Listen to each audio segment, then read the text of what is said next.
Good afternoon, good evening, good morning, whatever time you happen to be tuning in to catch this particular video. Thanks for chiming in.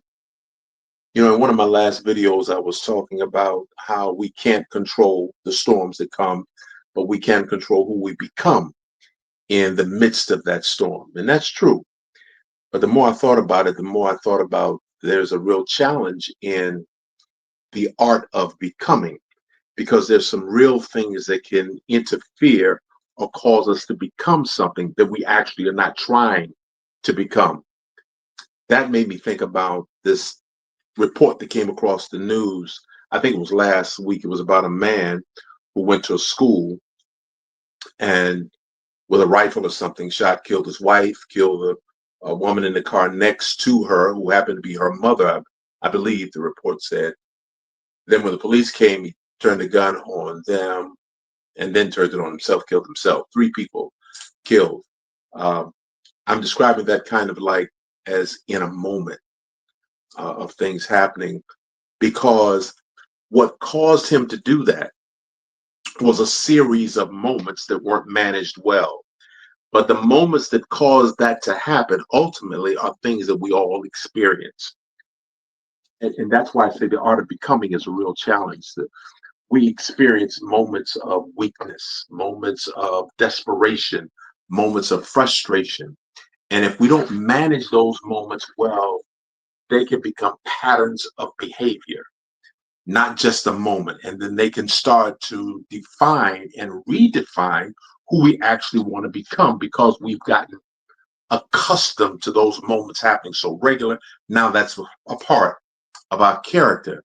And so I think it's important to figure out how can we best manage those moments so that we don't actually develop those patterns of behavior and then do things later that we regret. And we all have had moments of weakness where we, if we're honest about it, right, and look back and say, man, I wish I hadn't said this, or I wish I hadn't done that.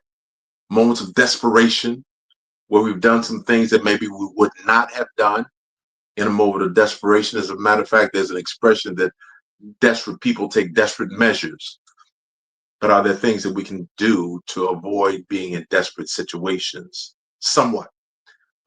Moments of frustration, we all have that at different points, but how we handle it and how often we experience those things may have a lot to do with whether they become patterns of behavior, not just random moments of things that happen. So I wanted to suggest a few things that might helps me when I think about it. So one of them is just assessing the people that we allow ourselves to have access to and who we allow to have access to us. So there are people who might trigger certain weaknesses in us. If you think back to maybe when you were at a different level of evolving, a different level of consciousness, you may have connected with certain people, you may have moved a certain way. And now, today, if you go back around those people, if you're not careful, you'll find that you're starting to talk that same way again. It can pull you because you may have a weakness in a certain direction, right? You may start doing certain things that you used to do or be a certain way that you used to be just because you're around those kinds of people once again, so people can lead you in that direction. And now you don't have to leave your house to be around people that can lead you into states of frustration or desperation or even weakness.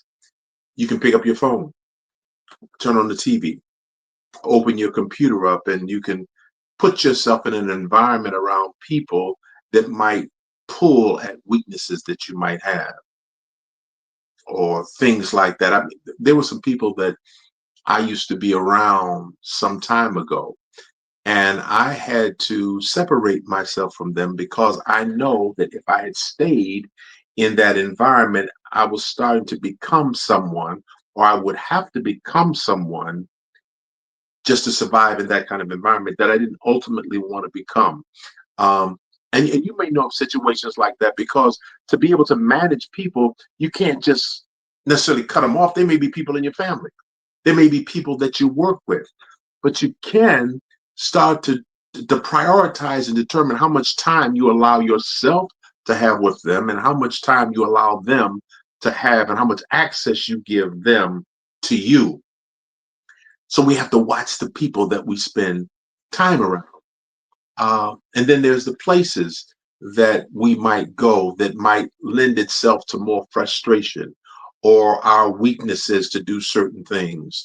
Um, Places could be something as going shopping, whether it's in person or online, or whether it's certain restaurants, or just certain, maybe even certain jobs, or a job that you might have, or working with certain clients if you're an entrepreneur. And every time you go into that environment, you notice that you're more frustrated or more disappointed.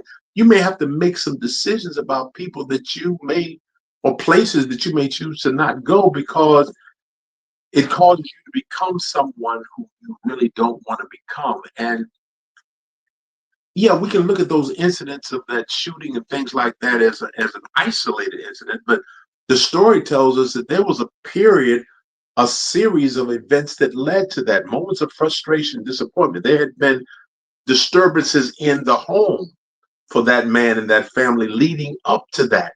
And that's how things can happen. One thing on top of another and on top of another, and eventually can be the straw, like they say, that breaks the camel's back. That one extra frustration could come from places that you go, could be from things that you do that lead in a certain direction. Doesn't happen all of a sudden. It happens one little brick at a time, falling over, one straw at a time being added on top of the back of that camel. One more frustration, one more disappointment. Things that you do, drinking, could that be something that leads you in that direction? Could smoking lead you in that direction, or getting high? Could something as simple as always driving in rush hour traffic cause you to become someone who you're typically not? But if you do that all the time, then it's actually not just a moment of frustration, it's become a part of your character. The wisdom tells us that we can manage those moments better, possibly if we learn ways to manage stress.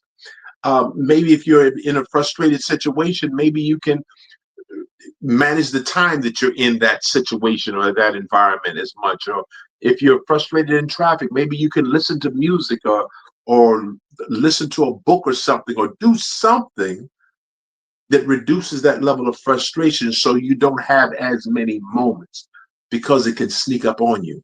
You can end up becoming someone that you don't want to become. That's why I say the idea is good to determine who we become in the storm, but the art of becoming is a skill that takes practice, and it takes discipline.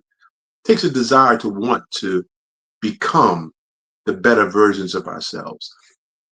Obviously, this is not for everybody, but it might be for somebody that might help them. And if it doesn't help you, maybe you can pass the word on to somebody else, and maybe it'll help them manage what could be a situation to cause them to not become who they ultimately want to become, because they develop patterns of behavior that has happened in their moments of weakness, their moments of desperation, and their moments of frustration. Hope it helps someone.